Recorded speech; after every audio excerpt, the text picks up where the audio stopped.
à cette session de webinaire.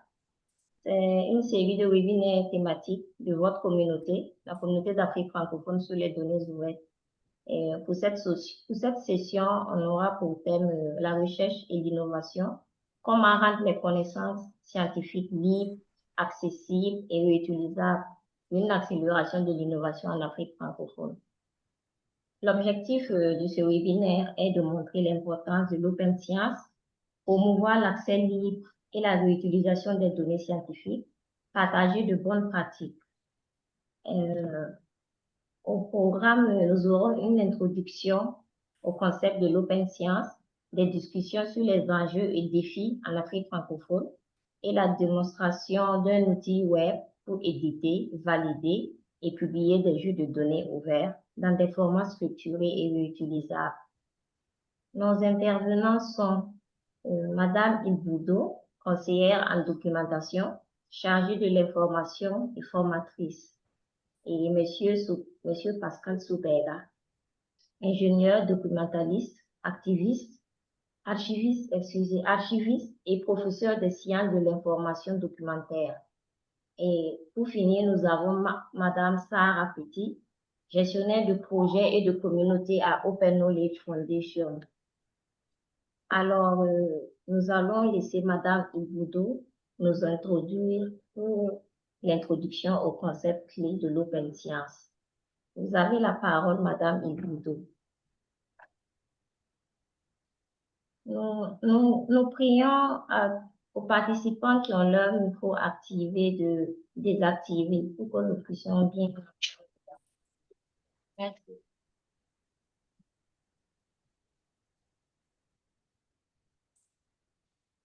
Alors, bonsoir, madame, bonsoir à tous.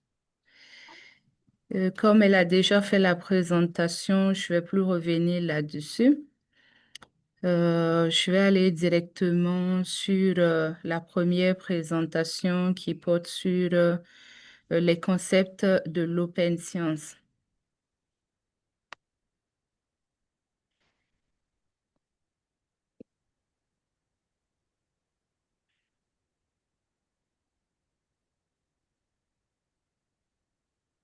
OK. Merci de me confirmer si vous voyez mon écran. Nous voyons votre écran, madame. Merci.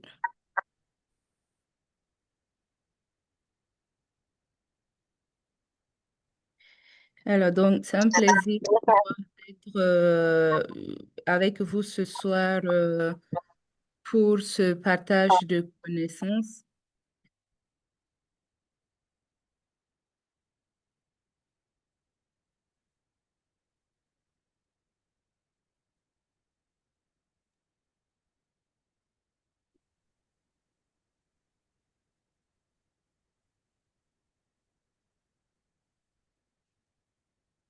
OK. Donc, pour cette première présentation, nous allons aborder essentiellement la définition de l'open science et présenter les concepts clés de l'open science.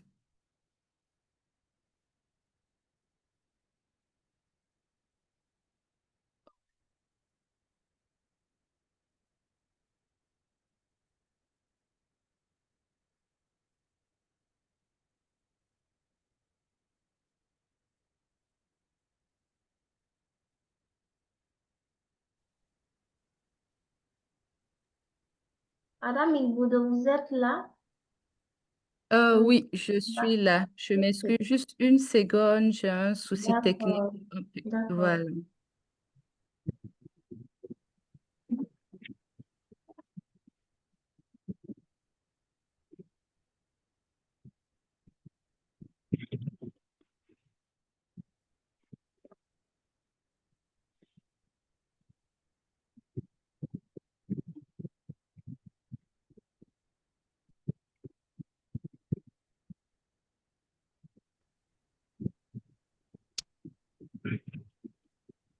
OK.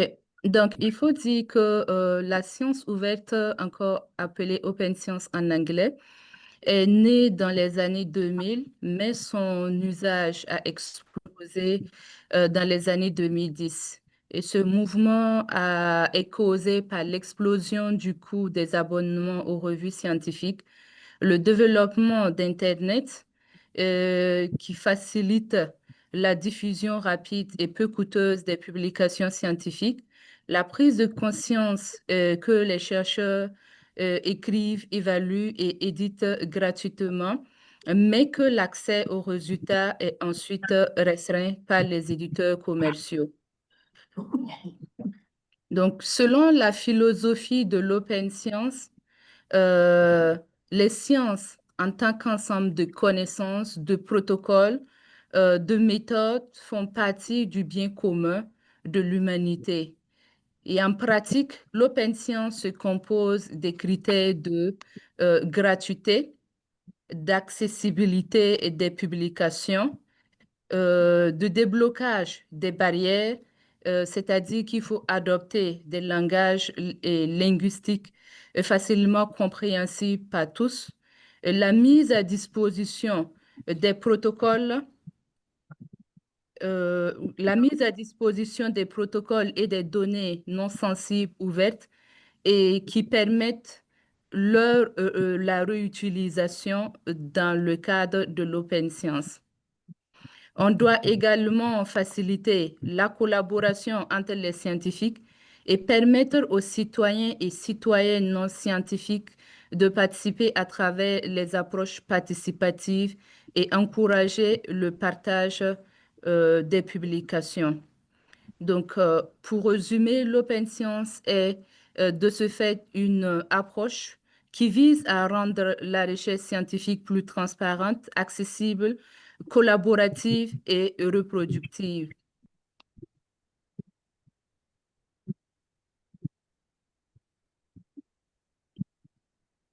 Alors, quels sont les concepts clés de l'open science? Par concept clé, nous dirons que la science ouverte est associée à des concepts spécifiques comme l'accès libre aux publications scientifiques qui permet à toute personne d'accéder gratuitement et librement aux résultats de la recherche publiée dans des revues scientifiques. Il existe deux principes, excusez-moi, il existe deux principales voies. Il y a la voie dorée et il y a aussi la voie verte. Donc, la voie dorée concerne des revues et la voie verte, open science, est l'ouverture des données. Donc, les données issues des recherches sont mises à disposition du public dans des formats exploitables avec des métadonnées claires afin de permettre leur réutilisation, leur validation ou reproduction par d'autres chercheurs. Il intègre l'ouverture de la méthodologie qui consiste à publier les protocoles, les codes sources, les logiciels utilisés et les démarches scientifiques afin d'assurer la transparence, la reproductibilité et la vérification des résultats.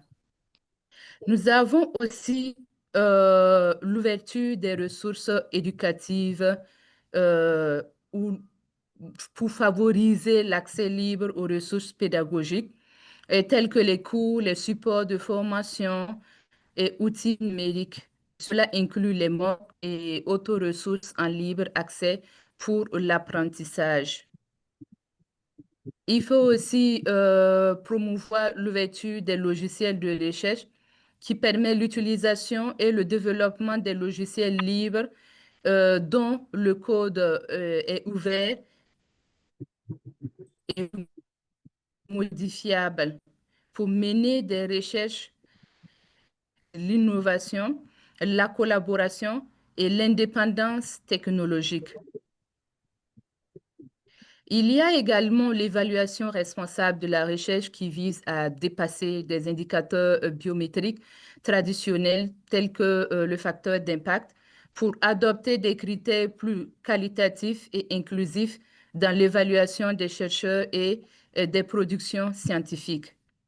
Et nous avons l'ouverture des licences et qui soutient l'utilisation des licences Common, des licences créatives Common, et qui précise les conditions de réutilisation des contenus et données scientifiques en favorisant leur libre diffusion, tout en respectant les droits d'auteur. Il faut dire que l'open science inclut également l'ouverture des infrastructures qui comptent des plateformes, des outils numériques ouverts de manière pérenne et équitable. Et enfin, on peut dire aussi que pour un dernier concept, ce n'est pas exhaustif, mais un dernier concept que nous pouvons noter est qu'il favorise l'ouverture des revues qui consiste à utiliser des processus d'évaluation des articles qui est transparent où les identités des évaluateurs et les commentaires peuvent être publiés. Cela renforce la rigueur et la responsabilité dans l'évaluation scientifique.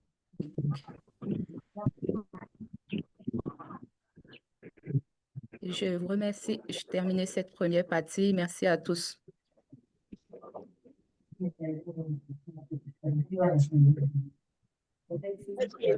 Merci. Merci à Madame Iboudou pour cette présentation claire et structurée. Monsieur Soubega, vous allons poursuivre avec l'intervention de Monsieur Soubega.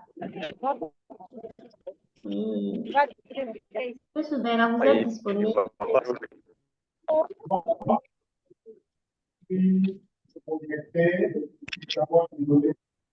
La tecnologie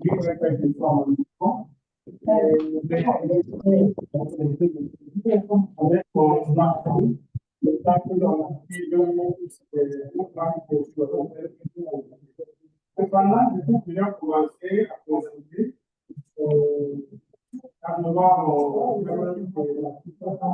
la publication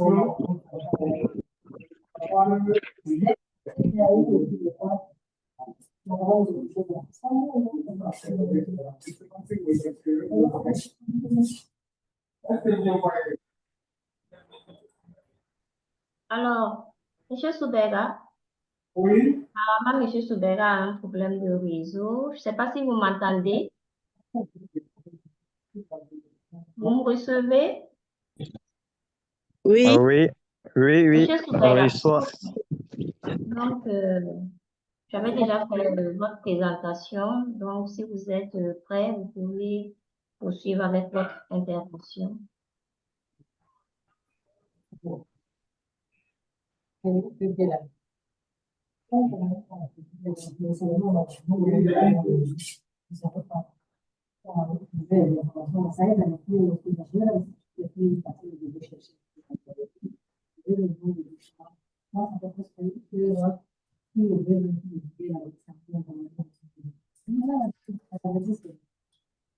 alors, merci pour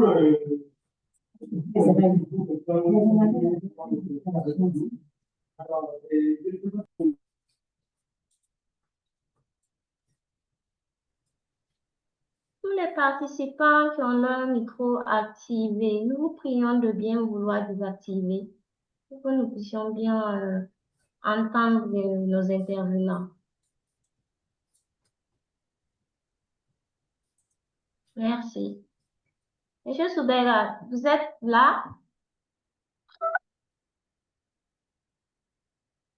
Bon, si Madame Iboudou, je crois que Monsieur Soubega a un souci de connexion, donc je ne sais pas si c'est possible, vous allez poursuivre avec votre deuxième intervention sur les défis. D'accord. Ok, non. Bon, Monsieur Soubega, il est ok. là, je pense. D'accord, merci.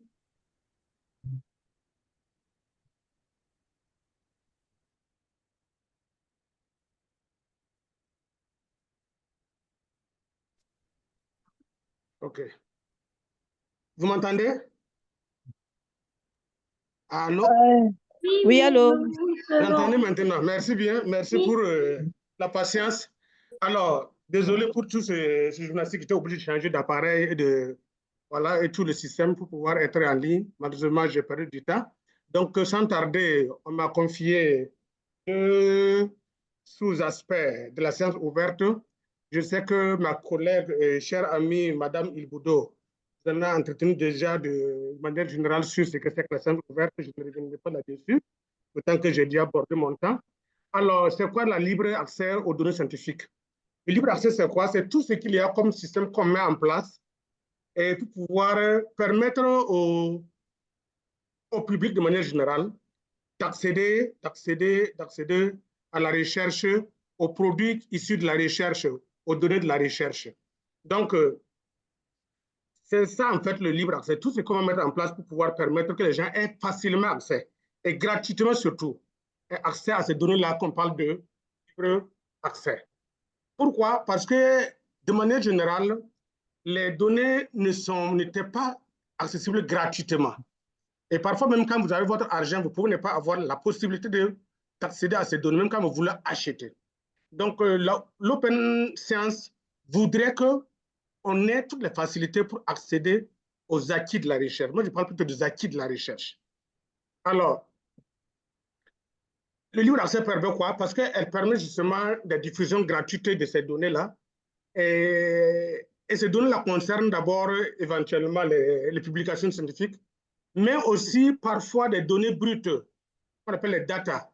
Parce que c'est quoi l'objectif final? Il faut que tout le monde ait accès à ces données-là facilement.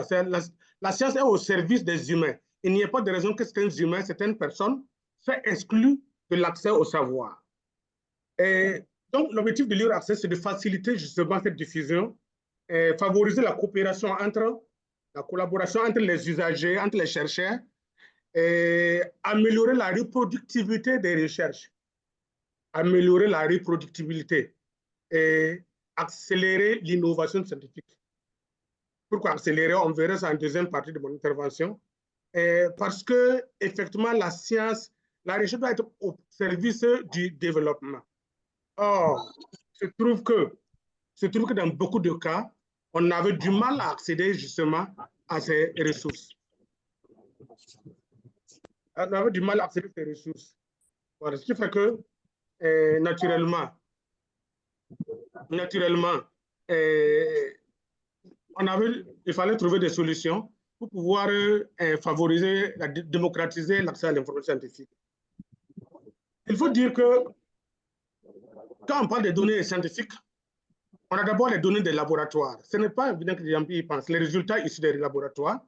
Il y a aussi les relevés du terrain. Ça peut être juste des enquêtes qu'on a prises au terrain, les enquêtes, les données qu'on a collectées sur le terrain, parfois qui sont stockées, qu'on appelle en général les data, les données. Il y a aussi les expérimentations que l'on fait et parfois on arrive à des conclusions qui ne sont pas forcément publiées, mais qui sont stockées quelque part dans des bases de données, dans des dépôts institutionnels. Et toutes ces données-là doivent être accessibles à la recherche. Il y a aussi les produits dérivés justement de ces recherches-là. Sinon, on n'a pas effectivement accès réellement à la recherche si les données sont arrangées dans les tiroirs, camouflées dans les armoires et parfois même oubliées. Donc, c'est ça, en fait, que vise le libre accès, c'est favoriser l'accès à tout ce qu'il y a comme documentation scientifique, qu'elle soit publiée ou non. Alors, ces données, comment on veut favoriser cela? Il faut que ces données soient stockées quelque part. Il faut que ce soit stocké dans des bases de données accessibles à tout le monde. Si je stocke mes données dans mon armoire, et puis je dis que c'est ouvert à tous, ça ne sert absolument à rien, parce qu'il faut d'abord que vous ayez la clé de mon armoire, que vous ayez la clé de mon bureau pour ouvrir. Vous voyez que ce n'est pas vrai. Donc, mais il y a des plateformes pour déposer toutes ces données-là et les rendre accessibles. On peut dire simplement les bases de données. Il y a des bases de données dans lesquelles on met ces informations qu'on veut partager, qu'on veut rendre accessibles. Et puis, voilà, tout le monde peut puiser. C'est comme un panier commun où tout le monde peut puiser. Entre autres plateformes, ce que j'ai mis dans le tableau, il y a Zenodo, il y a FactShare, il y a Dryad, OpenAI, etc., etc., etc. Il y a les répertoires institutionnels. Il y a aussi les archives ouvertes qu'on appelle les dépôts institutionnels, qui sont autant de sources possibles où nous pouvons télécharger gratuitement ce que d'autres ont mis en libre accès. Ce que d'autres ont mis en libre accès. Et pourquoi pas ce que nous allons mettre aussi en libre accès. Comme on va aborder la question de comment, on parlera de ça. Comme je vous dis, l'avantage du libre accès, c'est d'abord que la communauté scientifique a accès rapidement à l'information. Ce qui est publié à Dakar est accessible au Burkina, à l'Essante. Cette même information est publiée en Chine, est accessible en Chine, est accessible dans n'importe où dans le monde. Même dans mon village, on peut l'accéder. C'est pour dire qu'en l'Essante, qu'il est publié, mis dans le dépôt, tout le monde peut accéder. Vous voyez que c'est quand même un gain de temps. Ce qu'on appelle réduire la fracture numérique, ce sont ces aspects-là également. Il y a aussi le fait que dans la recherche, parfois il y a des doublons, parce que les chercheurs ne savent pas, ne communiquent pas assez entre eux. Et pour savoir que ce que nous sommes en train de faire comme recherche, une autre personne fait la même recherche. Conséquence, il arrive qu'il y ait des doublons. J'en connais beaucoup d'exemples où les chercheurs n'ont pas pu publier leurs publications et leurs recherches parce que tout simplement, au moins, ils voulaient publier. Quelqu'un, quelque part, aussi a publié la même chose. Mais si on avait su, peut-être qu'on aurait évité de se répéter dans la recherche. Et comme une fois aussi, on a repris les travaux, on a repris encore des recherches qui ont déjà été réalisées par le passé. Tout simplement parce qu'on n'a pas déposé les résultats de cette recherche dans un dépôt où il est accessible. Il y a un problème d'archivage qui se pose parfois aussi. Voilà. Et aussi, l'avantage, c'est toujours la collaboration interdisciplinaire dans le domaine de la recherche. Alors, est-ce qu'il faut parler de limites? Je ne parlerai pas de limites en tant que telles, mais plutôt de défis. Les défis, c'est d'abord, il faut que les gens comprennent que le libre accès n'est pas forcément qu'on perd sa propriété. On ne perd pas ses propriétés. Le libre accès respecte le droit d'auteur. C'est ça qu'il faut que les gens comprennent. Le libre accès aussi exige la standardisation des formats. Allô? Allô? Allô? Oui, on vous entend. Ah, ok, j'attendais M. Winnie qui semblait un peu... Bon, merci. Ok, donc le libre accès nécessite aussi qu'on ait des formats qui sont interopérationnels. On en parlera quand on parlera de faire. Le libre nécessite aussi que les chercheurs soient formés aux bonnes pratiques. Alors, dans mon pays, il y a tellement d'homonymes. Dans mon pays, il y a tellement d'homonymes que si je donne un nom, je trouve qu'il y a plusieurs centaines de personnes qui répondent. Mais en faisant naturellement les bonnes pratiques, naturellement, on va s'identifier. On va s'identifier. Et dès qu'on va dire Soubera Pascal comme moi, automatiquement, on sait que c'est l'unique personne, puisqu'on a une identité commune, une identité qui renvoie à Soubera Pascal, qu'on appelle le hors-site, qui est quand même comme notre carte nationale d'identité dans le domaine de la recherche.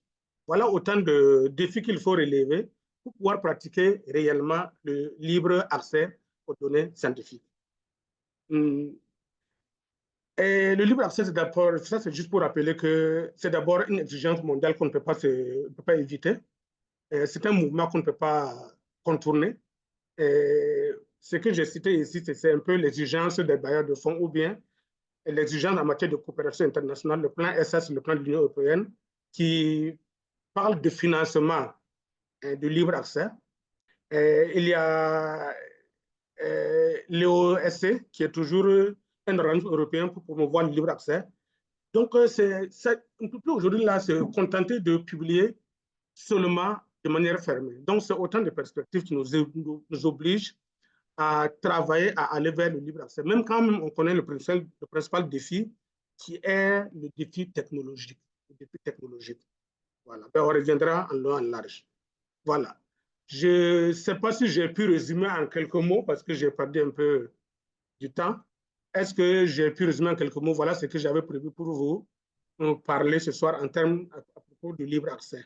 Et je résume, c'est favoriser l'accès aux données de la recherche, que ce soit des publications, que ce soit des données brutes, que ce soit des données synthétiques modélisées, on doit favoriser l'accès à ça. Le libre accès, comme je le résume, n'exclut pas la protection des droits d'auteur. Voilà. Le libre accès vise le partage, la connaissance et la collaboration des chercheurs. Voilà un peu ce que j'avais à vous dire. Et je m'arrête là pour peut-être répondre à vos questions. Je vous remercie.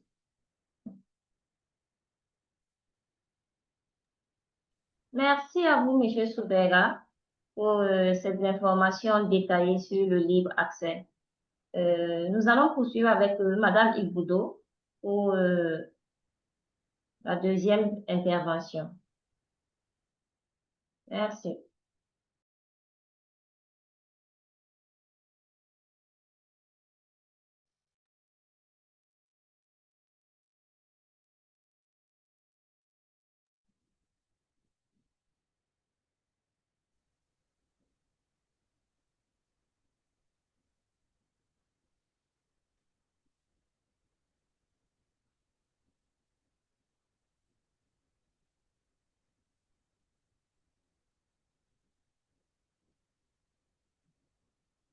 Recording in progress.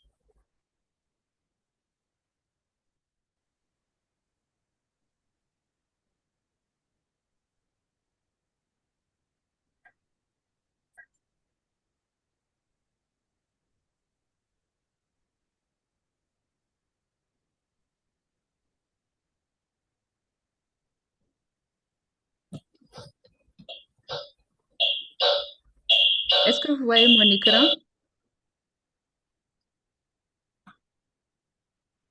Oui, nous voyons votre écran. D'accord, merci. Monsieur Patrice Soubera, s'il vous plaît, est-ce que vous pouvez désactiver votre micro? On dirait que c'est désactivé.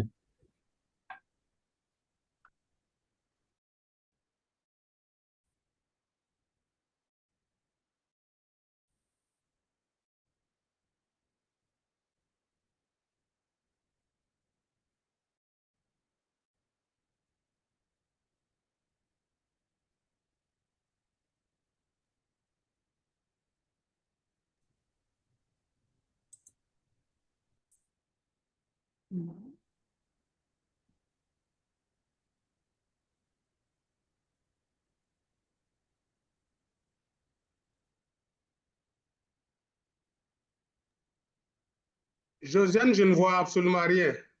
Madame Ilboudo? Oui, je suis en train de faire le partage parce que ça s'était coupé un temps. J'ai une connexion qui est un peu instable.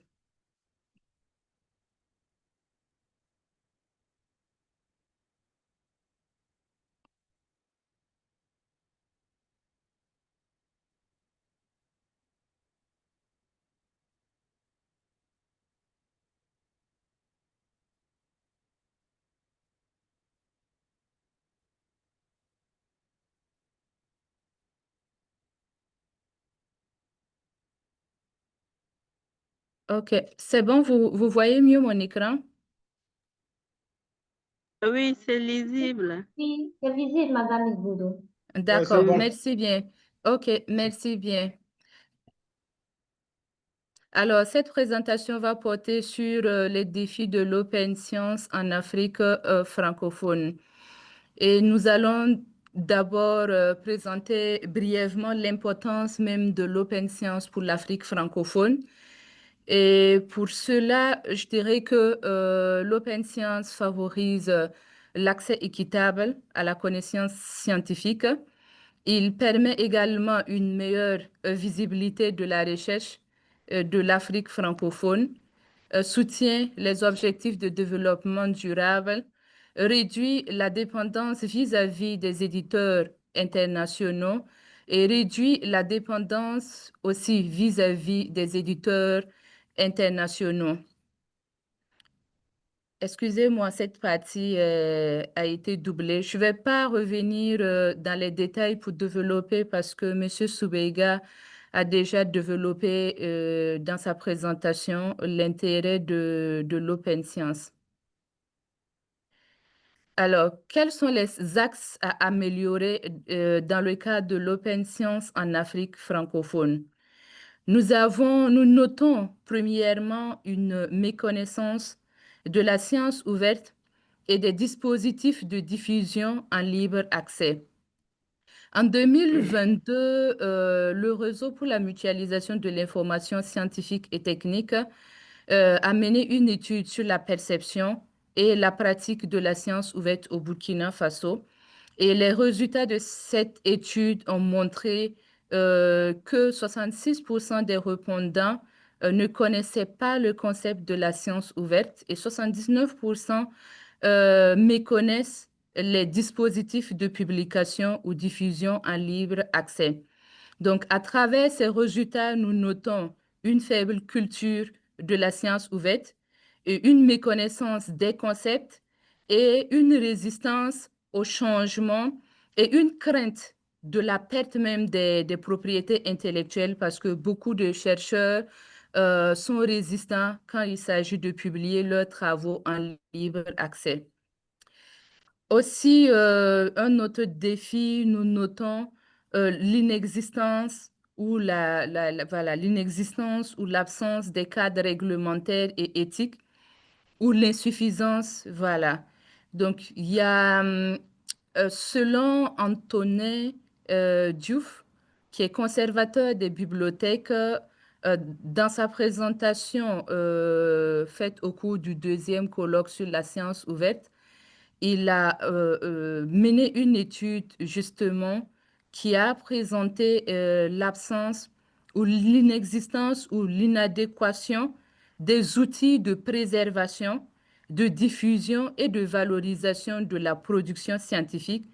Et cela crée une incertitude sur la protection des données sensibles et la faible harmonisation des règles sur les licences ouvertes.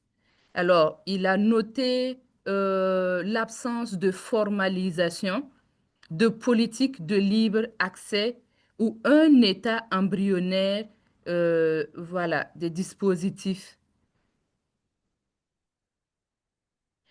Aussi, nous notons la multiplicité des langages.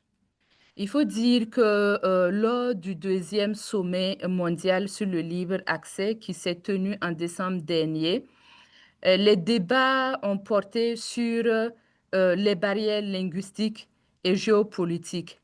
Donc, cela a été mentionné comme l'un des défis majeurs du fait de la domination de l'anglais dans les revues internationales et la faible représentation des revues de l'Afrique francophone dans les grandes bases de données scientifiques, et ce qui donne un nombre assez limité des publications scientifiques ou une visibilité limitée des publications scientifiques francophones, des pays francophones. Et il y a aussi le nombre de revues scientifiques d'Afrique et francophone disposant d'un impact factor et indexées dans des bases de données de référence en libre accès qui demeurent limitées. Et cela reflète les défis structurels auxquels est confrontée la publication scientifique. En effet, selon une étude de 2024, seulement un tiers des revues scientifiques africaines en accès ouvert et diamant sont indexées dans le DOAG.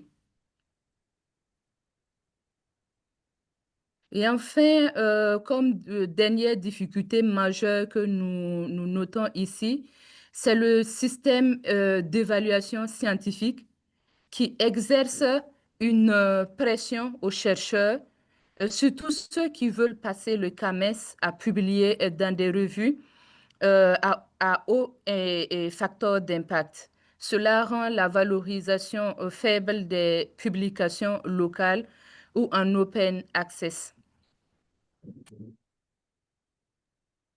Et à cela s'ajoute aussi le manque de financement durable, notamment les faibles budgets de la recherche et l'absence de mécanismes de soutien pour les publications en open access et qui rendent dépendants souvent voilà, les publications parce que la plupart des publications où la plupart des projets sont financés, voilà, sont des financements, les sources de financement, pardon, voilà, sont extérieures à nos pays.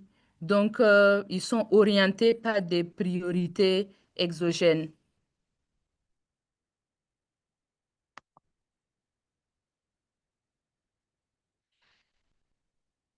Alors, quelles sont les actions que nous pouvions mener ou adopter pour pouvoir relever ces défis? Nous notons comme première action qu'il est opportun de valoriser les initiatives existantes à travers l'adhésion aux répertoires régionaux tels que Africa Open Science Platform. Et il y a l'initiative Open Burkina aussi qui existe depuis quelques années maintenant. Il y a la plateforme dit CAMES, le dépôt institutionnel du CAMES, qui promouvoit aussi les publications en libre accès. Et nous avons également des bibliothèques numériques nationaux en ligne à travers lesquelles nous pouvions publier nos résultats de recherche, nos rapports, nos mémoires, thèses et autres produits scientifiques. Et, également, nous encourageons la publication dans les revues locaux, open access et aussi dans les bulletins de santé publique. Je sais que dernièrement, la plupart des pays francophones sont en train de mettre en place des bulletins de santé publique qui sont libres d'accès, ouverts, qui favorisent l'ouverture des données en santé publique. Donc, nous vous encourageons beaucoup à publier dans ces bulletins qui traduisent un langage simple, facile, compréhensible par tous, et je dirais qui cadre vraiment avec les exigences de l'Access. Et aussi, nous suggérons, ou bien une autre bonne pratique, c'est de formaliser l'initiative du réseau ou du groupe de travail pour la collaboration intra-Afrique francophone sur la science ouverte. Et également, il faut adopter une politique de science ouverte au niveau des institutions ou des pays et intégrer la science ouverte dans les formations doctorales et les curricula universitaires, et valoriser les pratiques ouvertes dans l'évaluation des chercheurs euh, et renforcer aussi les formations et les sensibilisations telles que les ateliers ou les MOOC. Aussi, il faut publier dans des revues en accès libre ou déposer ces articles dans des archives ouvertes telles que HAL, Zenodo et autres. Et choisir des revues de qualité reconnues dans le DOAJ, voilà, pour publier et privilégier les licences ouvertes comme Creative Commons pour maximiser la diffusion.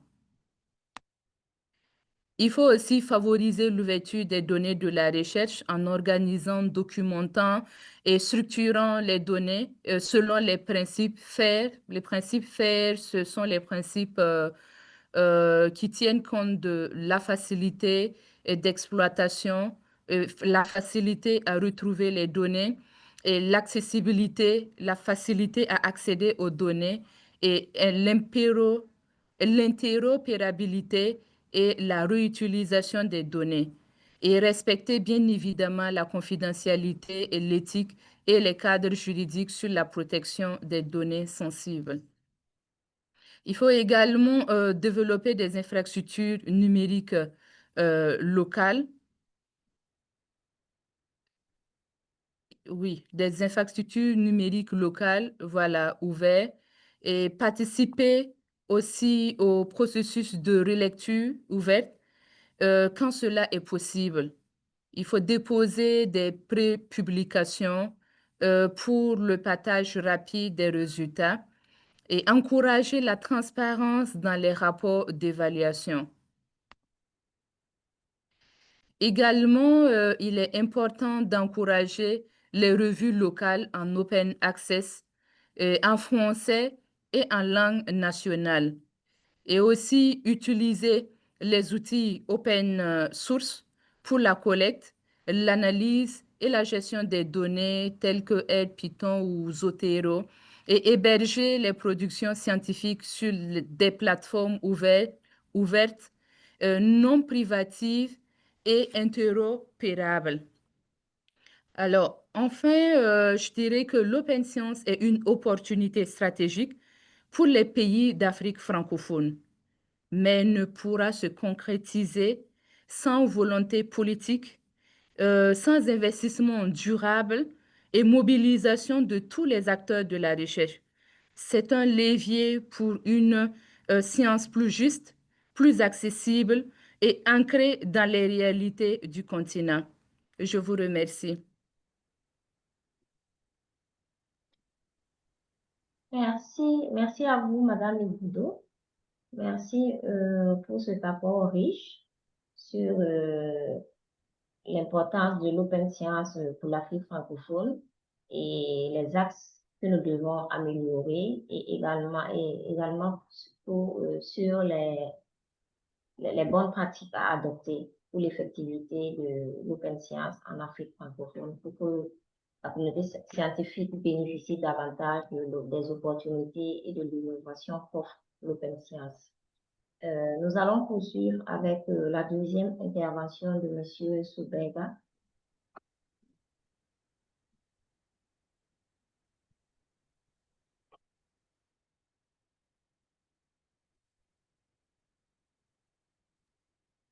Merci bien. Je vous partage tout de suite mon fichier, mon deuxième fichier.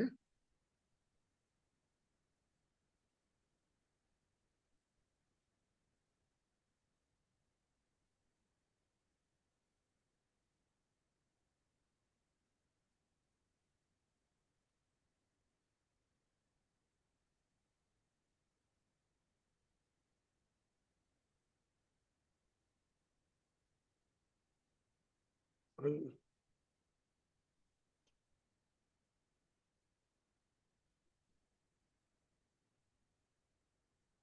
Ça va, vous me percevez? Oui, nous voyons D'accord. votre écran. Merci bien.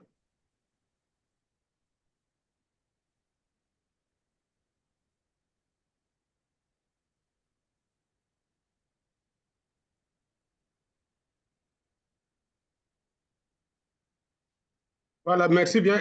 Alors, donc, encore une fois, merci à Madame Josiane Ilboudo qui a si bien expliqué aussi bien la science ouverte que les défis liés à la publication, à la diffusion, à l'édition en libre accès en Afrique, en dépit des avantages. Alors, ce que moi je voudrais peut-être ajouter, c'est savoir comment les données scientifiques faire,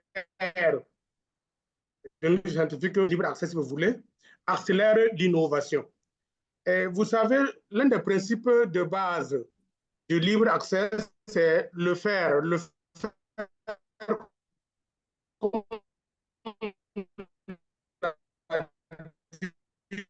Josiane, excusez-moi, guide le libre accès, à savoir le F comme fundable, c'est-à-dire qu'on peut trouver, trouvable si vous voulez, le A comme accessible, ça c'est la même chose qu'en français, le I comme interopérationnel, opérationnable, parce qu'il faut que les deux soient convertibles entre deux systèmes, et puis le R pour reuse, ça veut dire réutilisable.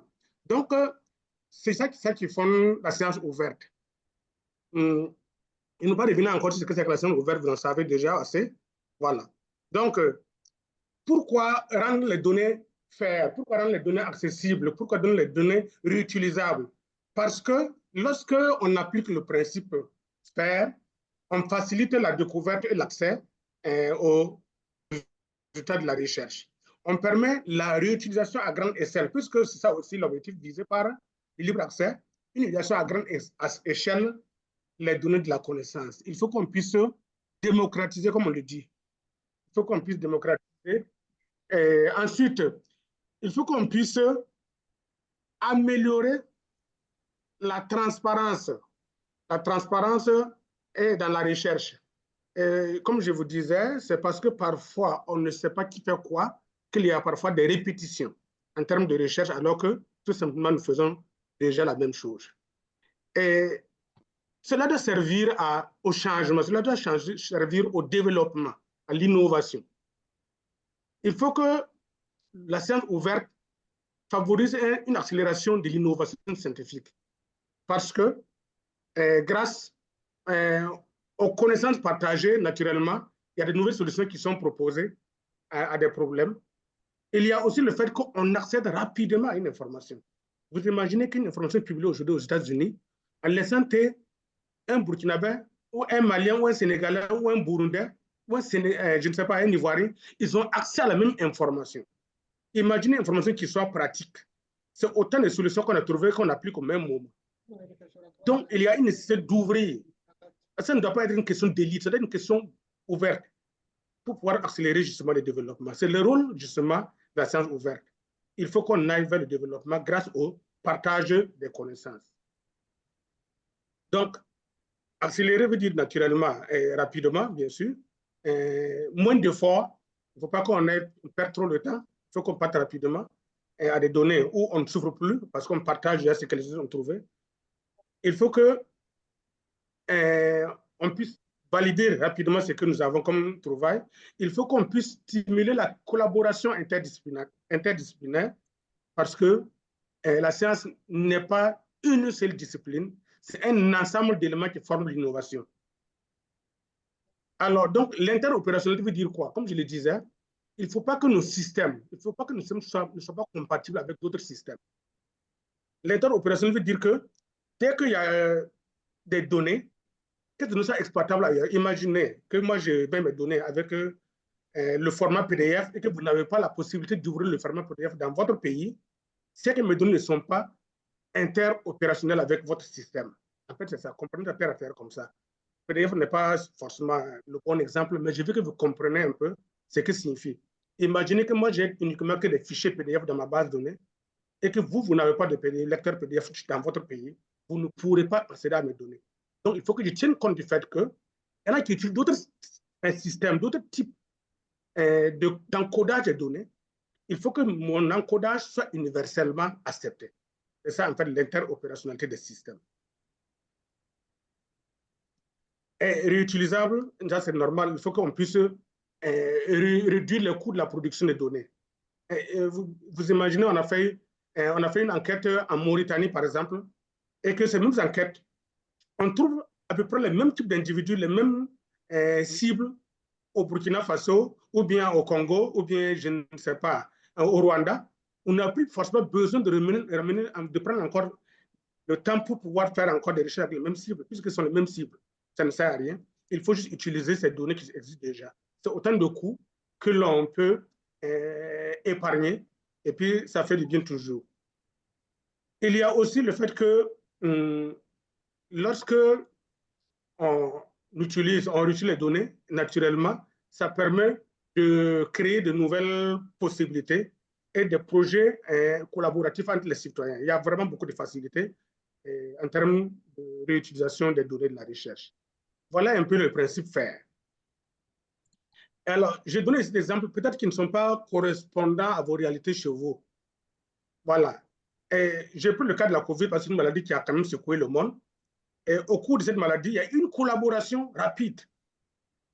Ce qui fait que rapidement, on a trouvé des solutions avec le RNA Messenger pour pouvoir trouver le vaccin, pour pouvoir effectivement soigner les gens. Ce qui fait qu'il y a peut-être on a réussi à endiguer plus ou moins l'épidémie, même si la maladie existe toujours.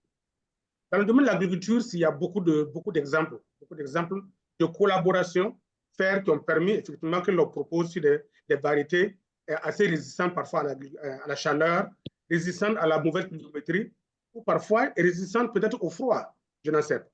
Donc, dans le domaine de l'énergie, et tout ce qu'il y a comme énergie solaire aujourd'hui, la méthode FAIR permet franchement de vulgariser toute cette technologie. Voilà, c'est autant d'expériences que l'on peut trouver sur le terrain pour pouvoir appliquer, apporter des solutions innovantes aux besoins des populations dans les pays francophones, en Afrique francophone en particulier, puisque nous parlons de l'Afrique francophone. Alors, cependant, il faut que tout le monde fasse la même chose. Madame Ilboudo parlait des différentes possibilités pour contribuer. Moi, je parle de contribuer à mettre en place justement cette disposition pour que tout le monde puisse avoir accès rapidement aux données de la recherche et que ces données soient accessibles à moindre coût, interopérationnelles et puis réutilisables.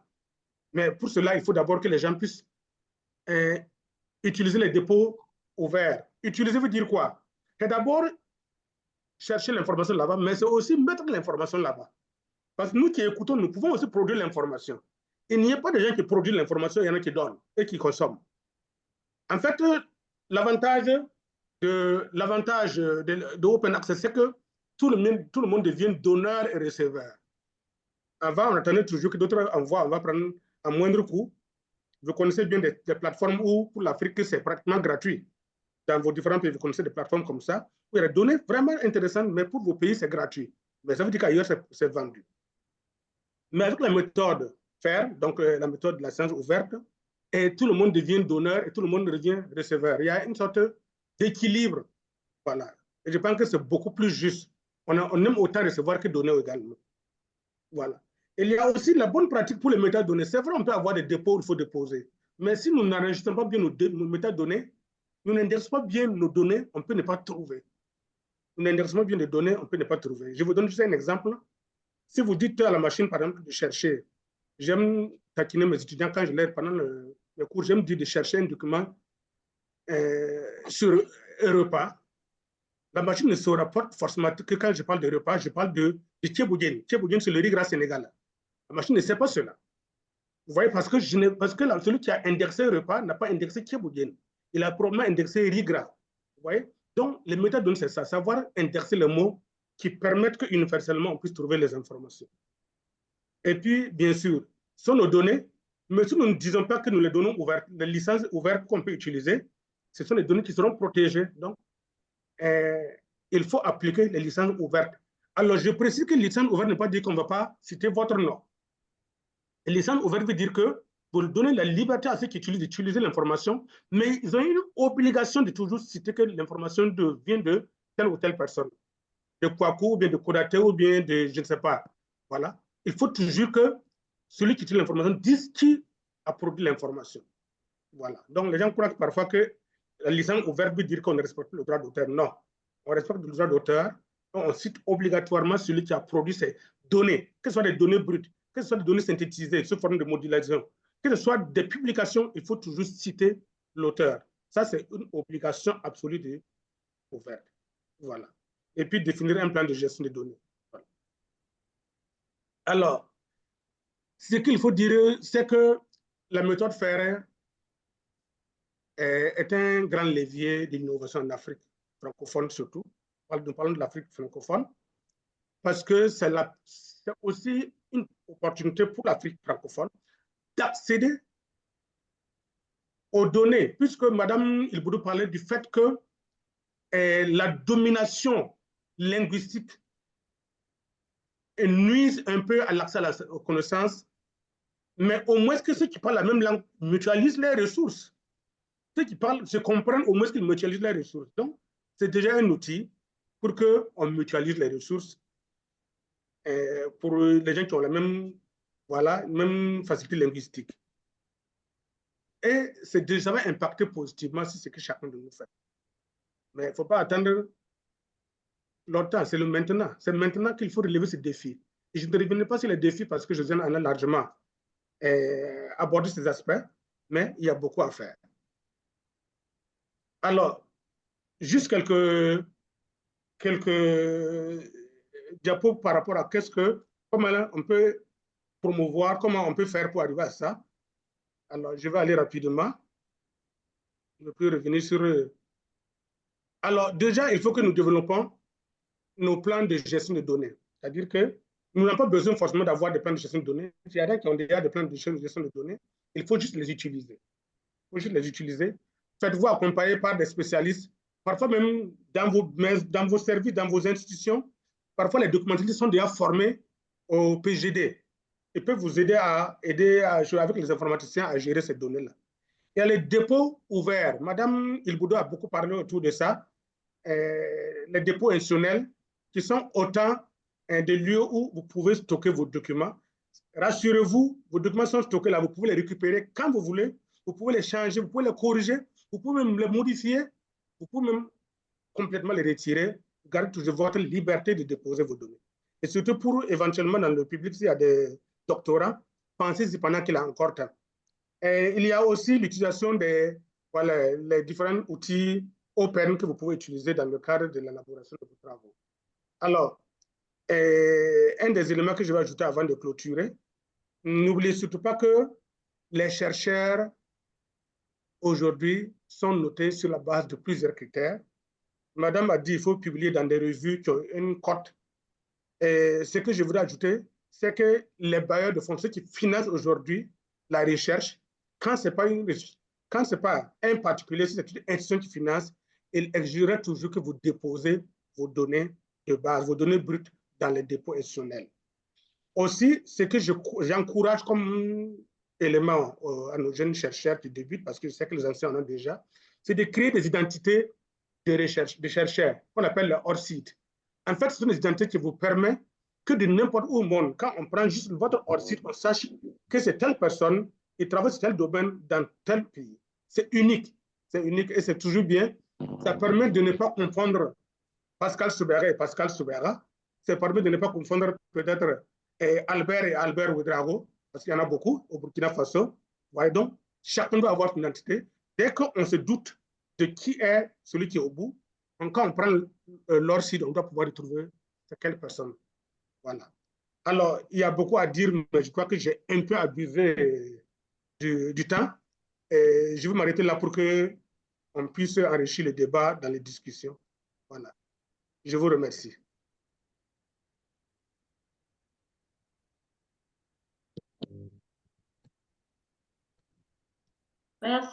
Merci à vous, Monsieur Soubega. Merci pour votre présentation à la fois claire et inspirante et également un appel à l'action. Merci également pour le partage de ressources. Nous allons poursuivre avec les partages de ressources, avec la démonstration de Open Data Editor développé par Open Knowledge Foundation. C'est un outil web qui permet d'éditer, de valider et de publier des jeux de données ouverts dans des formats structurés et réutilisables. Nous allons demander à Madame Sarah, elle est chargée de projet et de communauté à Open Knowledge Foundation. Madame Sarah, vous êtes là pour votre démonstration de l'outil Open Data Editor. Après, à la suite de cette démonstration, nous allons passer à la session de questions-réponses. Merci. Super.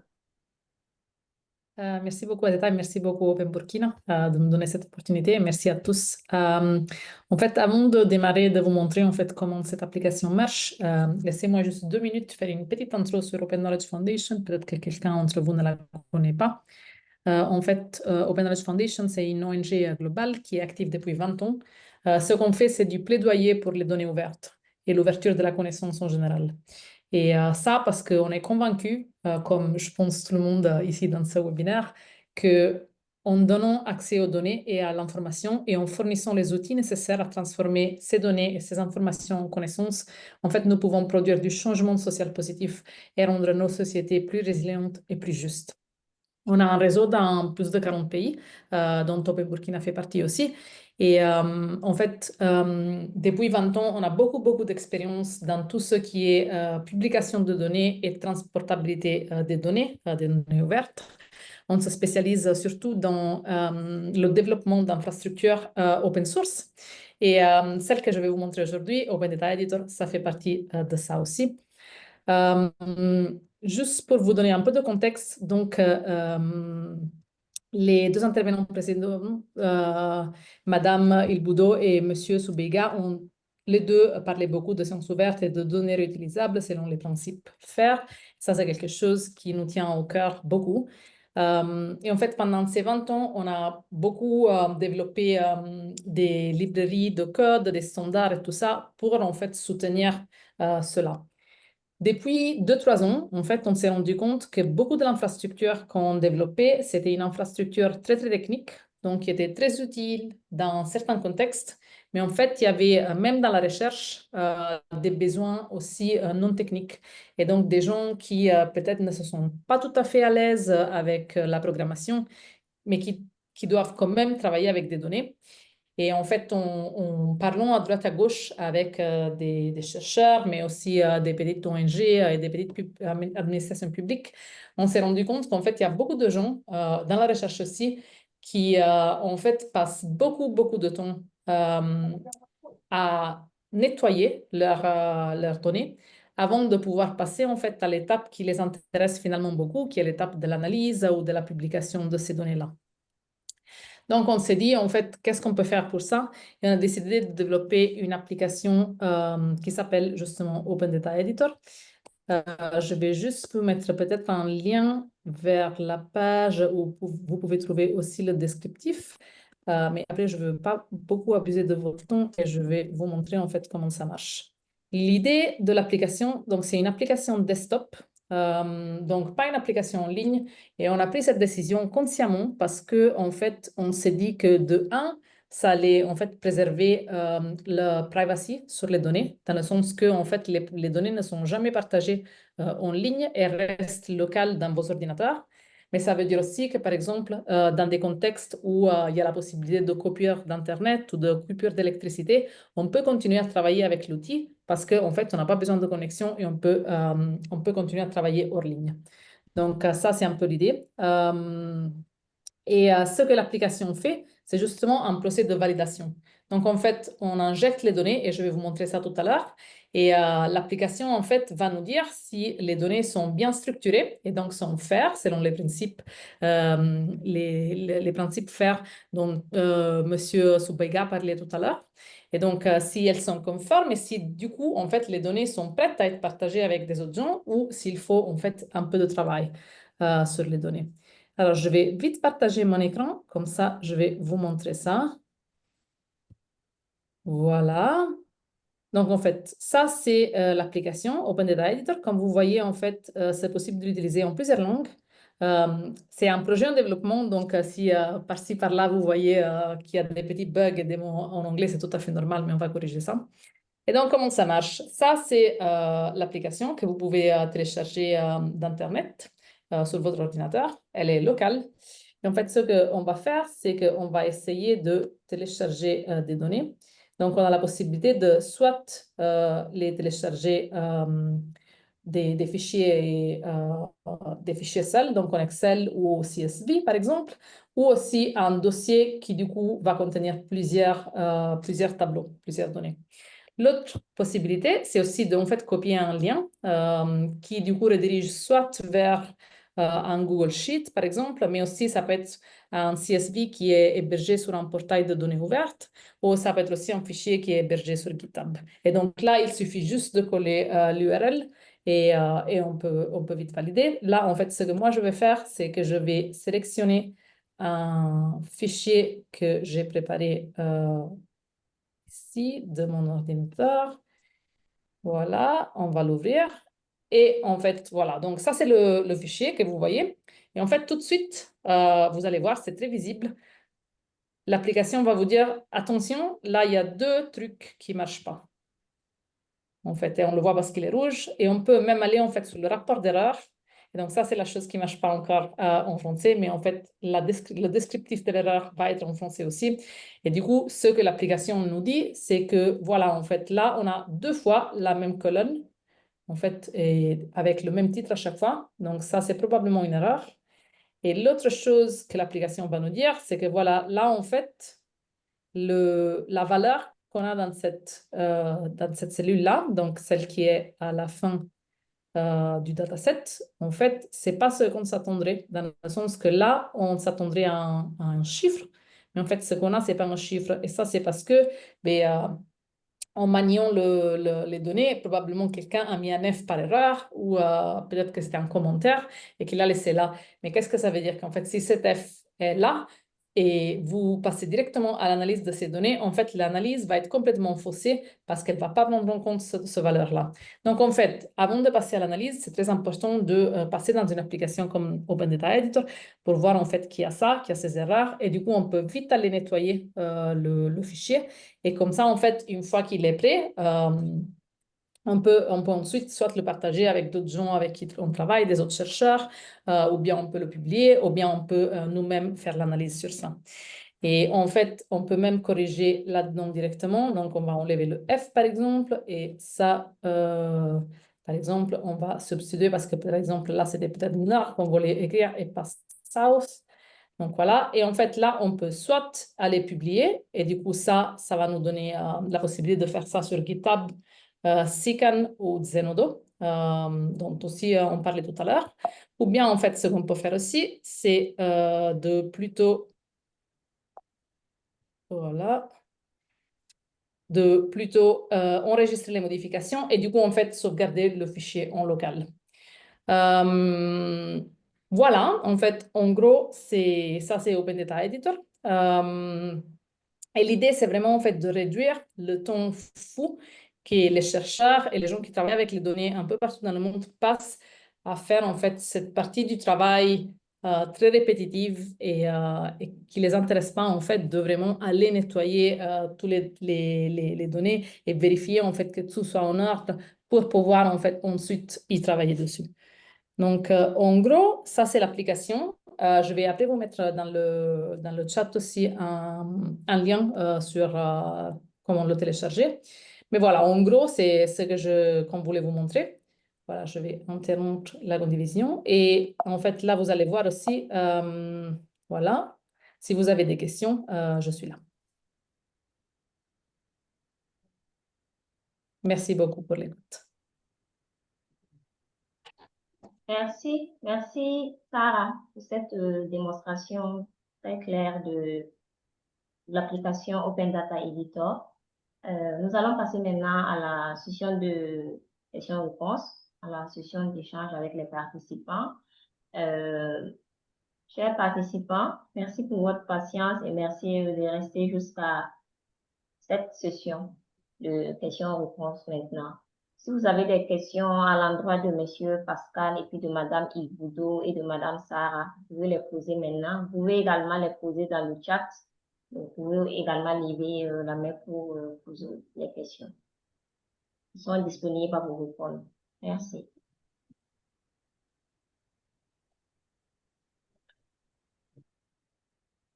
Oui, on a des formations actuellement qui coûtent le million. On a des formations professionnelles, par exemple, en monétique et sécurité des transactions au niveau du master.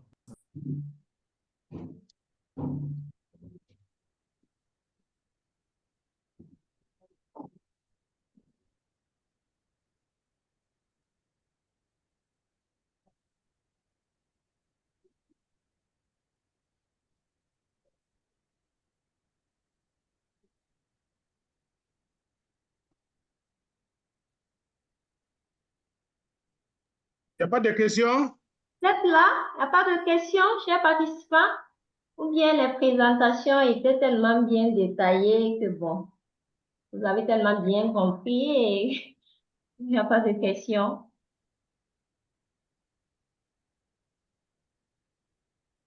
Dans le chat, vous allez voir le lien pour télécharger l'application. Oui, il y a Open M. Data. Alassane Oui, Bari, qui pose des monsieur questions. Alassane Bari. Oui, monsieur Alassane Bari. Vous pouvez y aller. Bonsoir, comment allez-vous? J'ai une question à M. Pascal par rapport à la réutilisation des données où il a parlé. Et il a donné un exemple du Burkina, bon, je m'excuse, de la Mauritanie relativement au Burkina Faso, c'est-à-dire les données utilisées ou les données exploitées, recherchées en Mauritanie. Est-ce que ces données peuvent être réutilisables pour ceux qui se trouvent au Burkina Faso, c'est-à-dire des données communes? Est-ce qu'il peut y avoir des données communes d'un pays à un autre? C'est ça ma question.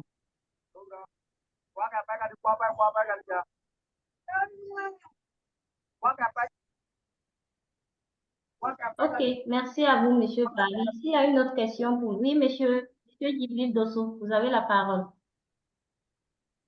Bonsoir à tous. Merci beaucoup pour la parole. Je voudrais d'abord dire un grand merci euh,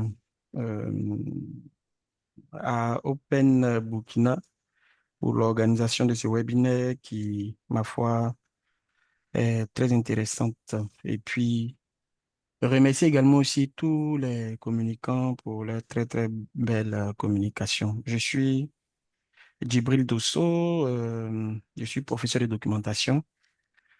Et je suis actuellement le responsable de la documentation et des archives au Centre suisse de recherche scientifique en Côte d'Ivoire et je suis par ailleurs le président de l'Association des archivistes et des documentalistes de Côte d'Ivoire. Alors, je voudrais juste poser une question peut-être adressée à tous les intervenants, hein, mais beaucoup plus au deuxième. Je n'ai pas pu noter son nom, toutes mes excuses. Alors, dans sa communication, il a parlé effectivement de l'accès aux données. Et donc, le Open Science, on pourrait juste le définir comme favoriser l'accès aux données publiées ou non.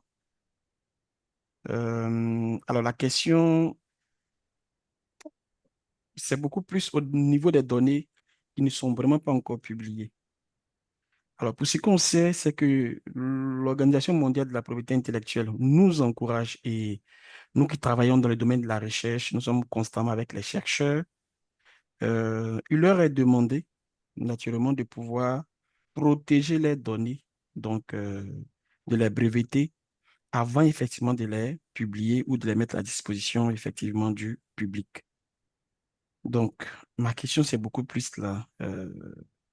Quelles sont les stratégies que vous pouvez donner au niveau des communicants aux chercheurs qui ont, entre guillemets, peur voilà, de publier les données. Généralement, souvent, ce sont les données brutes, les données qu'ils ont collectées. Et voilà, mettre cela comme ça à la disposition voilà, du public. Il y a beaucoup de réticences. Et je parle vraiment avec les chercheurs que nous donnons des formations sur l'open access. C'est souvent difficile. Donc, comme on a des archivistes, des documentalistes, des bibliothécaires en ligne, quels conseils vous pouvez donner, quelles stratégies vous pouvez donner à ces gestionnaires de l'information-là pour essayer quand même d'encourager voilà, cette activité qui, ma foi, voilà, est importante. Voilà, c'est ce que je voulais poser comme question tout en vous remerciant pour, en tout cas, ce webinaire qui est très intéressant. Merci. D'accord, merci. Merci à vous, Monsieur Dosso. Je retiens que les deux questions, la première question est adressée à Monsieur Soubega et il y a une question de Monsieur Dosso qui est adressée au communicateur. Donc, nous allons répondre, nous allons permettre aux intervenants de répondre à ces deux questions. Après, s'il y a d'autres questions, on pourra prendre. Donc, Monsieur Soubega et Madame Ebudo, vous avez la parole.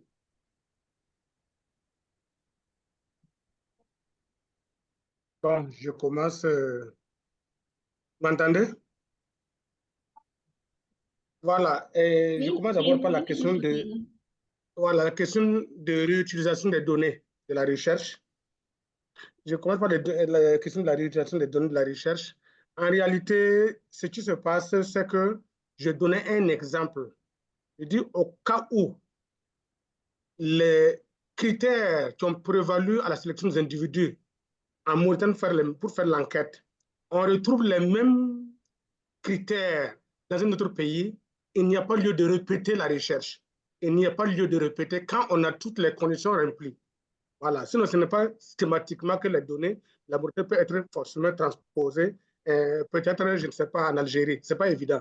Mais au cas où c'est rempli, ça nous permet de ne plus répéter la recherche. Voilà ce que j'ai voulu dire. En fait, c'est un exemple que j'ai donné. Voilà, avec la condition que nous avons les mêmes critères remplis, il n'y a pas lieu de répéter un travail qui a déjà été élaboré. On ne fabrique pas la roue, on ne réinvente pas la roue.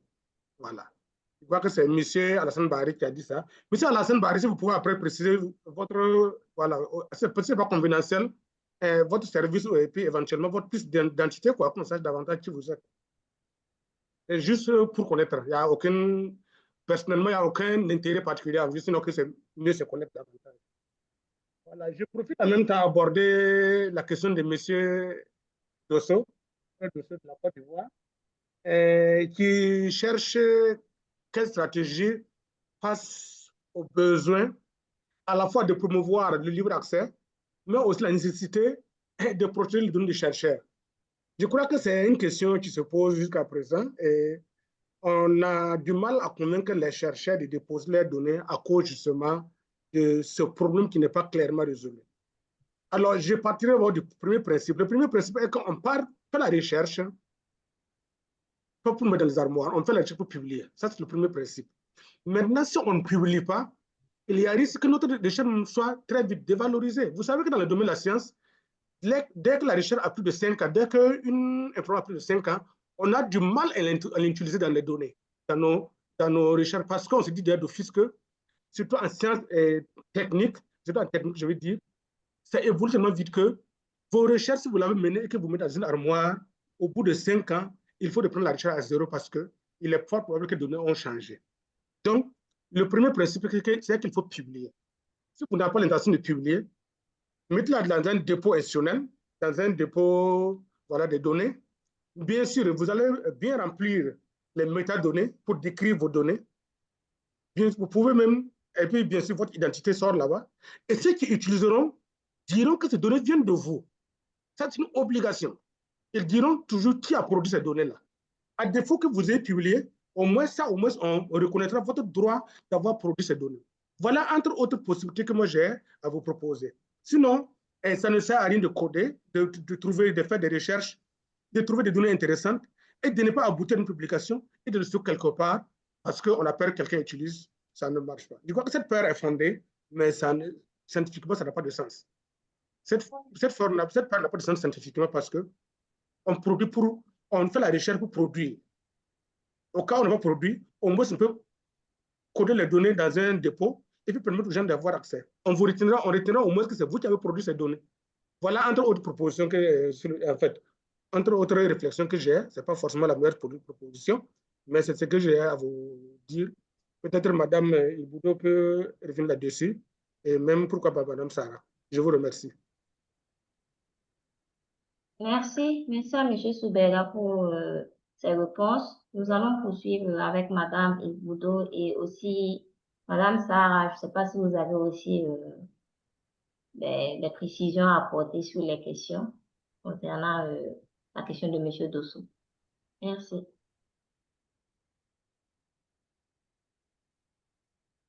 Alors, OK, je pense que la question de M. Dosso s'adresse à nous tous.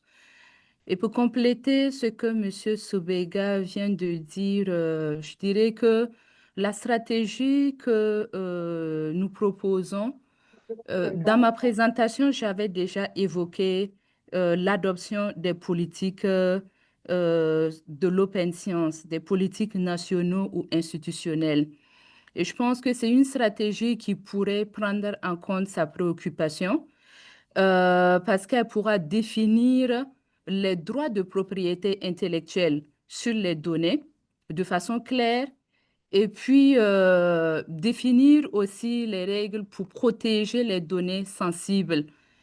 Protéger les données sensibles parce qu'on est bien d'accord qu'il a pris l'exemple des données brutes. On est bien d'accord que souvent il y a des données à caractère personnel ou certaines données voilà, qu'on ne peut pas toujours publier. Mais les données qui sont et autorisées à être publiées, cela pourrait être recadré par cette politique.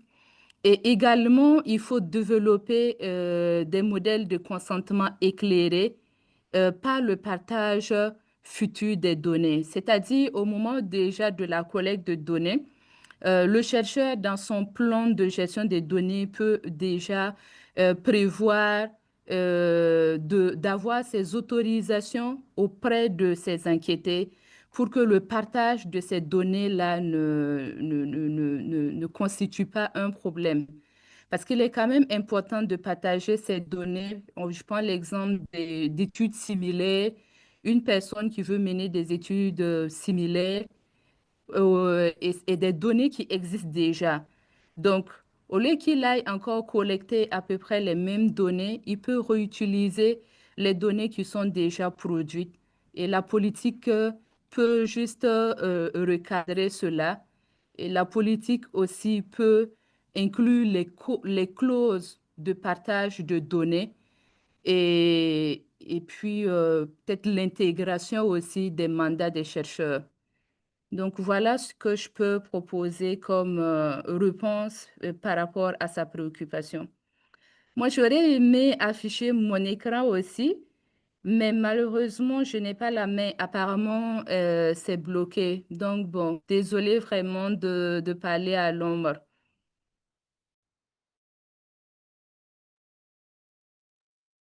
Bon, je pense que les deux réponses que les deux intervenants ont données sont assez exhaustives. En fait, je n'ai pas beaucoup à rajouter à ça. Une chose que je dirais, c'est que en fait, il faut travailler aussi avec des politiques sur tout ce qui est les incentives, en fait, pour ouvrir les données. Je pense qu'encore aujourd'hui, il y a beaucoup dans la recherche, mais pas seulement, en fait, il y a beaucoup de gens qui craignent un peu de publier leurs données ouvertement parce qu'ils craignent de faire des erreurs, justement. Et alors que, voilà, en fait, ce n'est pas du tout le cas. Et donc, surtout, si on a en fait une éducation qui nous permet et des outils qui nous permettent en fait de travailler avec des données de qualité. Et je pense que c'est important aussi de, à chaque fois, en fait, mettre en avant le fait que quand on parle de données ouvertes, on veut en fait l'ouverture des données, mais bien sûr qu'on ne veut pas en fait l'ouverture des données personnelles. Et que donc ça, il y a un processus d'anonymisation à faire aussi.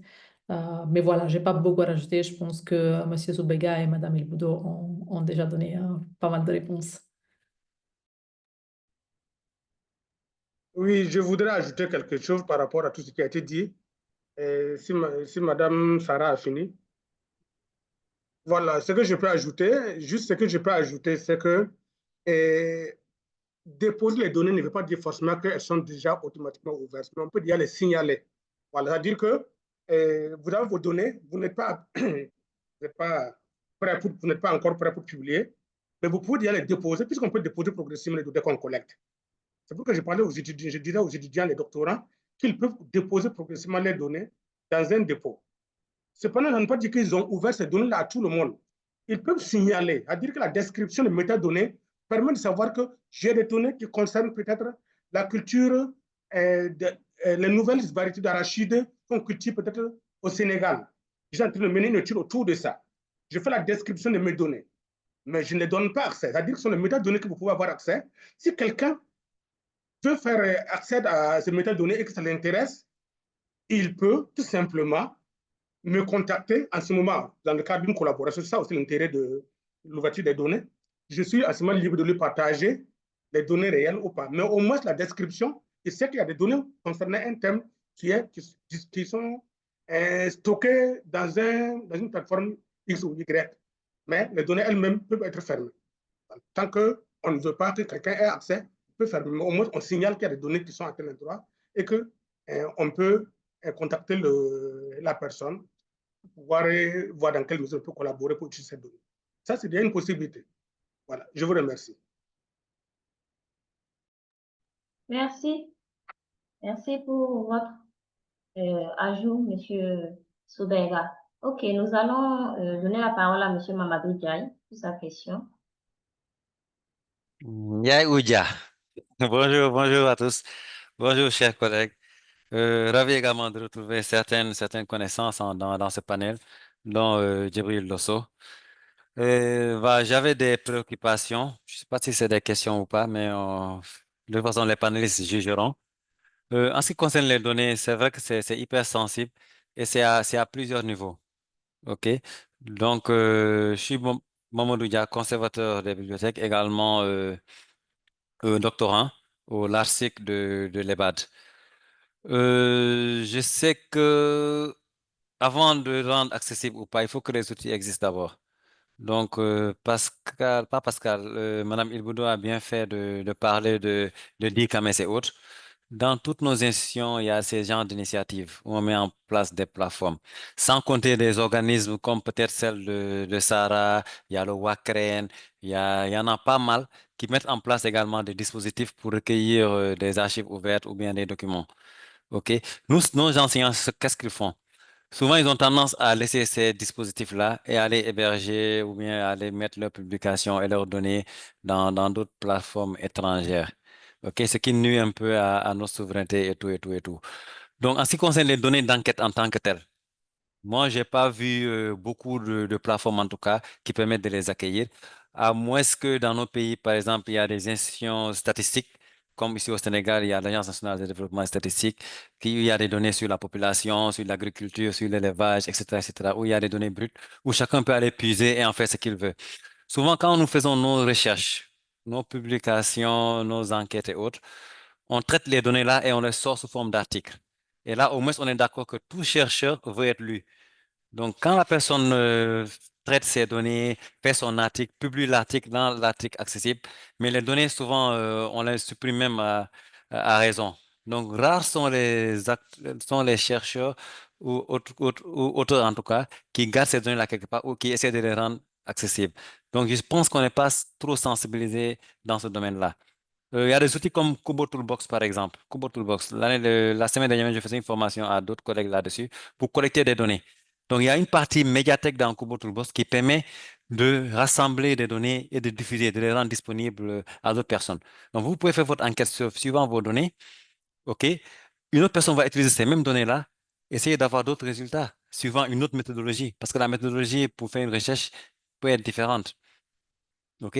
Donc, rares sont les collègues qui sont sensibilisés à ça. Rendre disponibles les données brutes. Quelqu'un a utilisé le mot brut. C'est ça, effectivement. Donc, rarement on rend accessible ces données brutes-là et qu'on les valorise. Donc, je ne sais pas quel peut être notre rôle, nous, en tant que, je sais pas moi, documentariste, chercheur, tout ce qu'on veut, infocom, pour favoriser les collègues à... Parce que ça coûte cher une recherche, en fait. Ça ne sert à rien que les données existent sur le paludisme au Sénégal, par exemple, et qu'après, voilà, je les supprime ou je les garde pour moi. Quelqu'un d'autre peut venir payer cher, refaire encore le même circuit, et pourquoi pas utiliser ces mêmes données-là qui existent déjà, qui font pas moins de 5 ans, pour peut-être aboutir à d'autres résultats. Et ça me permettra même de me remettre en question, moi qui avais déjà fait une recherche dans ce sens-là. Donc, voici un peu la contribution que je voulais jeter dans le panier. Et les panélistes peuvent en faire ce qu'ils veulent. De toute façon, je reste là et j'écoute religieusement. Merci.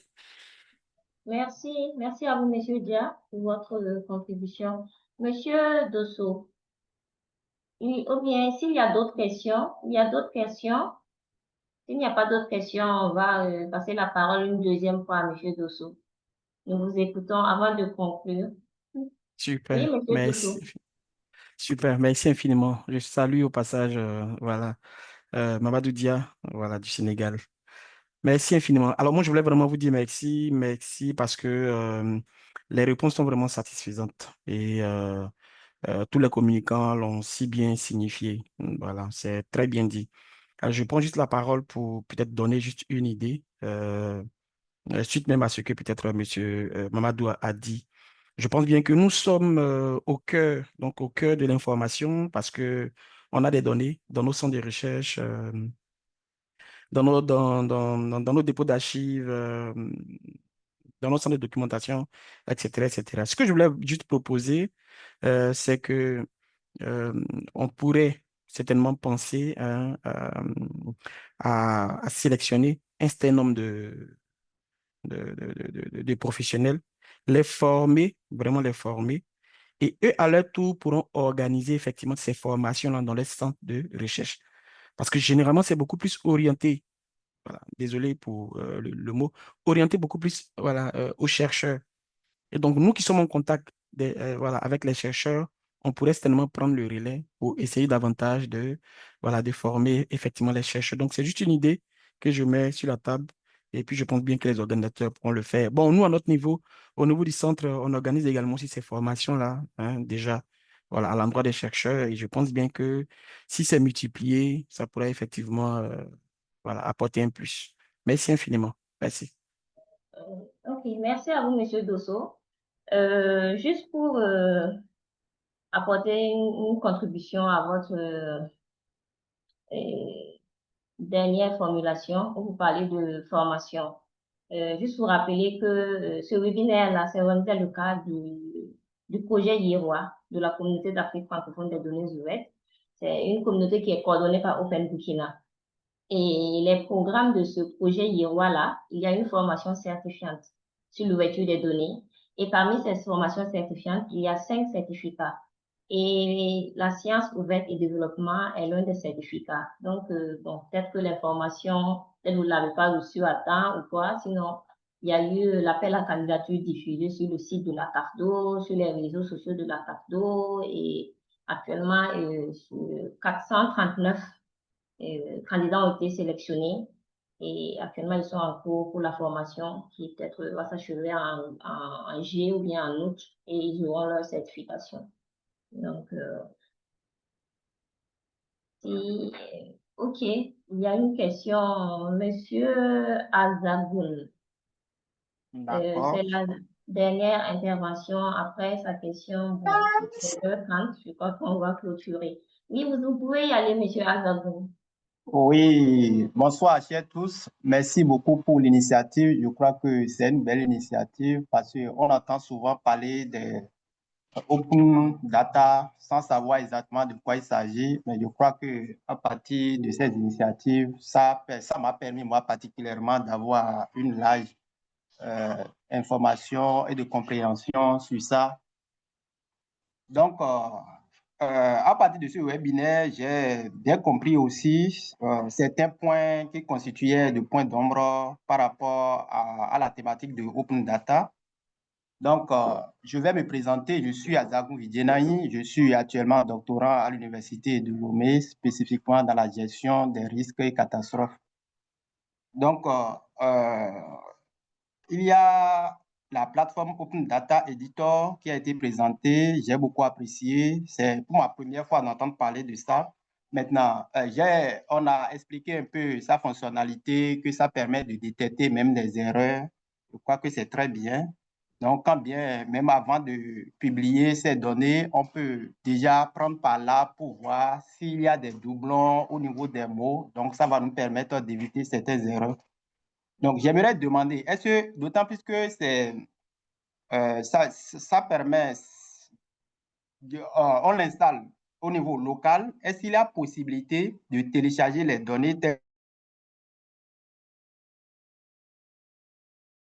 utiliser notre espace de l'ordinateur? Est-ce que ça a cette possibilité? On peut l'utiliser pour stocker nos données. Donc, ça, c'est une question.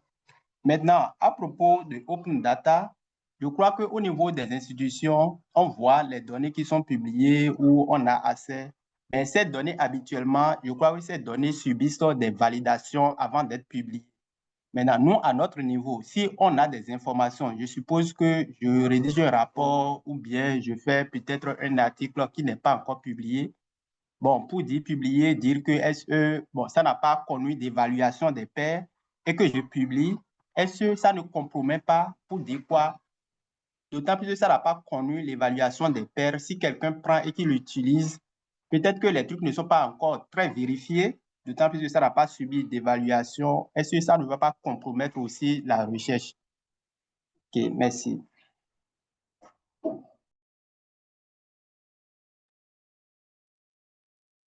Je peux commencer à répondre peut-être sur la question de Open Data Editor. Vous avez coupé un tout petit seconde au moment de la question, en fait, donc je n'ai pas vraiment compris la partie dans laquelle vous parliez du fait si les données sont stockées localement. Donc, j'essaie de répondre à la question, mais si ce n'est pas la réponse exacte, dites-moi. En fait, en gros, l'application, comme je vous disais, c'est une application qui se télécharge directement sur votre ordinateur et du coup, tout est stocké localement. Après, on peut travailler aussi, soit on peut travailler localement avec des fichiers qui sont localement dans votre ordinateur et tout le processus de validation, en fait, est généré à partir d'un projet qu'on a qui s'appelle Frictionless Data, qui en fait est écrit en Python et en fait qui fait la validation en local dans votre machine. Donc en fait, c'est pas du tout partagé avec voilà, en ligne ni autre chose. Après, il y a la possibilité aussi de travailler avec des données qui sont, elles, en ligne. Et du coup, pour ça, en fait, la façon dans laquelle ça marche, c'est qu'en fait, le dataset va être téléchargé en fait dans l'application. Donc, bon, il y a cette partie dans laquelle, bien sûr, il faut aller lire le fichier en ligne, mais sinon, tout le reste ça se passe aussi localement et donc n'a pas besoin d'Internet. Donc, je pense que ça, c'était la réponse à votre question, mais si jamais ce n'est pas exactement ça, écrivez dans le chat. Et je voulais juste ajouter, mais je pense que les autres intervenants auront beaucoup plus que moi à dire.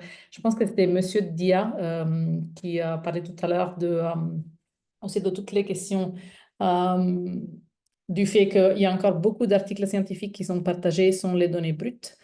Et en fait, ça, je pense que c'est très lié aussi à une culture où on a très peur de faire des erreurs aussi. Et en fait, on devrait plutôt basculer dans un espace dans lequel, en fait, on met en valeur la reproducibilité de la recherche et on ne peut pas reproduire vraiment, en fait, une analyse si on n'a pas les données brutes. Et donc, à mon avis, il s'agit beaucoup de travailler aussi sur tout ce qui est les incentives, en fait. Pourquoi, en fait, donner aux gens une raison pour laquelle, en fait, ils devraient faire ça. Et je pense que ça peut se passer par des politiques, mais je pense que ça se passe aussi par un changement culturel, en fait. Donc, c'est pas vraiment seulement une obligation qu'on fait, mais c'est aussi montrer, en fait, comment ça peut être utile. Parce que si quelque chose est développé au niveau du Burkina, par exemple, ça veut dire qu'un chercheur, je ne sais pas qui disait ça tout à l'heure déjà, mais ça veut dire aussi qu'un chercheur au Sénégal ne doit pas reproduire exactement la même chose, mais il peut, en fait, reprendre les données telles quelles. En fait, peut-être faire une petite validation parce que vous avez justement écrit dans le chat, pas tout le temps, en fait, on fait confiance, en fait, aux données. Mais si on fait un petit processus de validation et tout ça, en fait, les coûts s'abattent totalement. Donc, en fait, il y a un gros intérêt à faire ça. Et donc, ça, à mon avis, il s'agit de, en fait, travailler un petit peu sur cette crainte qu'on a un peu tous de faire des erreurs et de montrer ça ouvertement.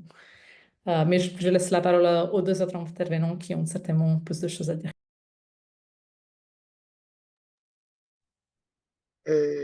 Juste pour ajouter quelque chose, ce que Mme Sarah a dit, en fait, toute la problématique, c'est du reste l'objet même de la rencontre ce soir, c'est qu'il y a une méconnaissance de la science ouverte.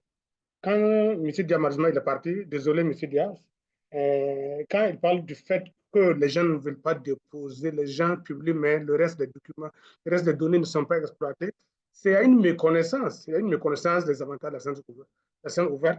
Et je pense que tout le processus qu'on est en train d'entretenir là, c'est pour amener les gens à comprendre qu'est-ce qu'ils gagnent en adoptant les pratiques du libre accès.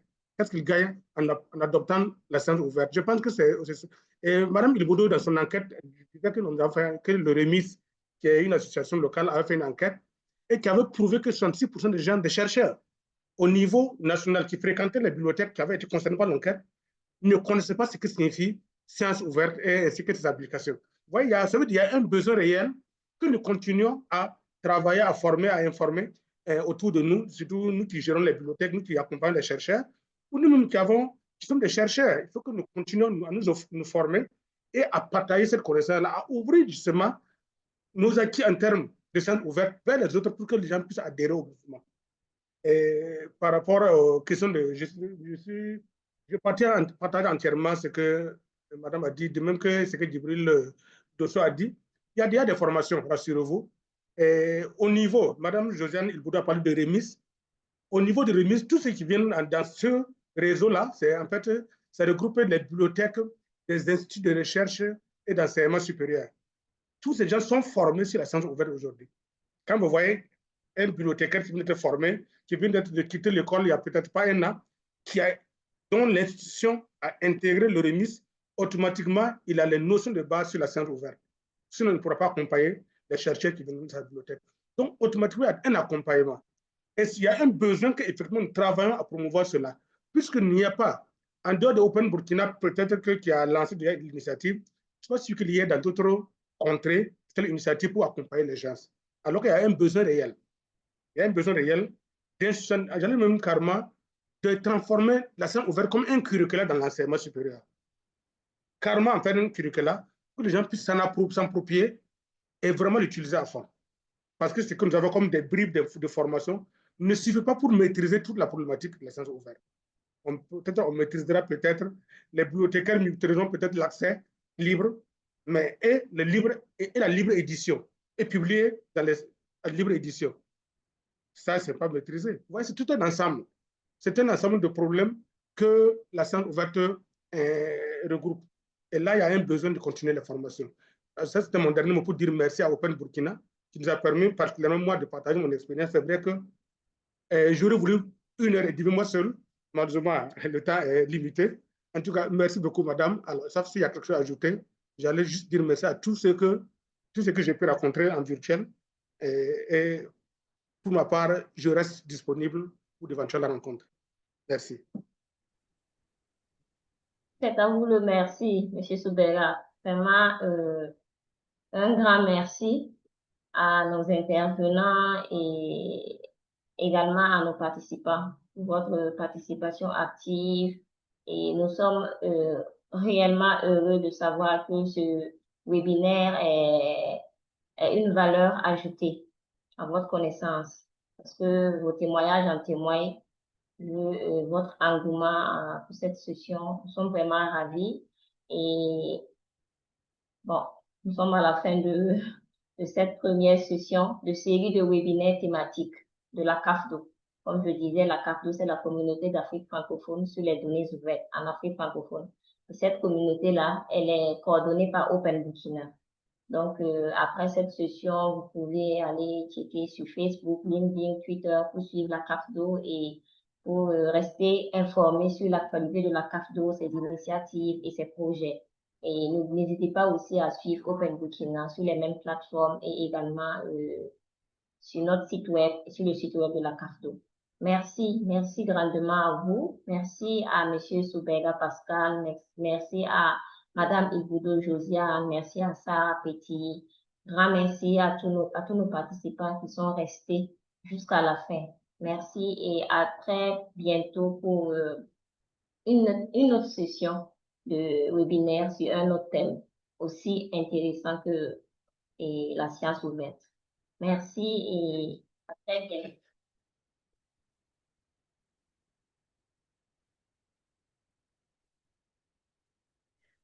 Merci, Au au revoir. revoir à tous.